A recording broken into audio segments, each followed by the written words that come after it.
Hello friends, কেমন আছো সবাই? Welcome to my channel geography. আজ আমরা বায়ু দূষণ সম্পর্কে জানব। বাতাসে বিভিন্ন প্রকার বিষাক্ত গ্যাস যেমন carbon dioxide, carbon monoxide, nitrogen oxide, sulphur dioxide ইত্যাদি রাসায়নিক পদার্থ, সীসা, ক্লোরোফ্লোরো কার্বন, যানবাহনের ধোঁয়া, ধূলিকণা, জৈব পদার্থ বাতাসে মিশলে বাতাস দূষিত হয়। পৃথিবীতে মানুষের সংখ্যা যত বাড়ছে, চাষবাস ঘরবাড়ি তৈরি করার জন্য তত গাছপালা বন জঙ্গল কেটে ফেলা হচ্ছে। বাতাসে কার্বন ডাই অক্সাইডের পরিমাণ বাড়ছে। সারা পৃথিবী জুড়ে কলকারখানা, শিল্পকেন্দ্র, তাপবিদ্যুৎ কেন্দ্র থেকে প্রচুর পরিমাণে কার্বনের গুঁড়ো, ধোঁয়া, ধূলিকণা, বিষাক্ত গ্যাস বাতাসে মিশছে। চাষের জমি থেকে রাসায়নিক সার, কীটনাশকের গুঁড়ো, আবর্জনা, খড়কুটো পোড়ানো ছাই, ধূলিকণা প্রভৃতি বাতাসকে দূষিত করছে।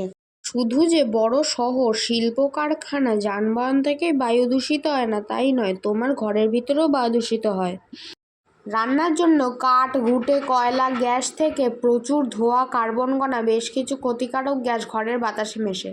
ঘরের আবর্জনা, জঞ্জাল, ধূপকাঠির ধোঁয়া, মশা তাড়ানোর ধূপ, তেল, ঘর পরিষ্কার করা, বিভিন্ন জীবাণুনাশক রাসায়নিক দ্রব্য, দুর্গন্ধ দূরকারী সুগন্ধি স্প্রে থেকেও ঘরের বাতাস দূষিত হয়।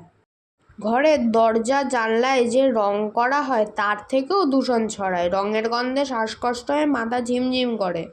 সিগারেট, বিড়ির ধোঁয়া আমাদের স্বাস্থ্যের পক্ষে সবচেয়ে বেশি ক্ষতিকর। ধূমপান থেকে ঘরের বাতাসে বেশি দূষণ ছড়ায়। এবার আমরা দেখব বায়ু দূষণের প্রতিকার। তাহলে শুরু করা যাক।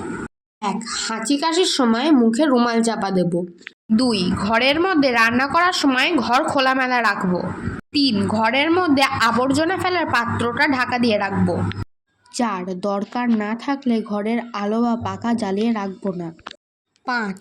মশা তাড়ানো ধূপ না জ্বালিয়ে মশারি ব্যবহার করলে স্বাস্থ্যের ক্ষতি হবে না। আমাদের দেশের 5টা বড় শহর কলকাতা, দিল্লি, মুম্বাই, চেন্নাই আর বেঙ্গালুরু রাস্তায় প্রতিদিন যে পরিমাণ গাড়ি চলে সেগুলো থেকে প্রায় 10 লক্ষ কিলোগ্রাম দূষক বাতাসে মেশে। এটা ছিল বায়ু দূষণ পার্ট 1। ভিডিওটি ভালো লাগলে লাইক, কমেন্ট, শেয়ার করতে ভুলবেন না। আজ এই পর্যন্তই, দেখা হচ্ছে নেক্সট ভিডিওতে।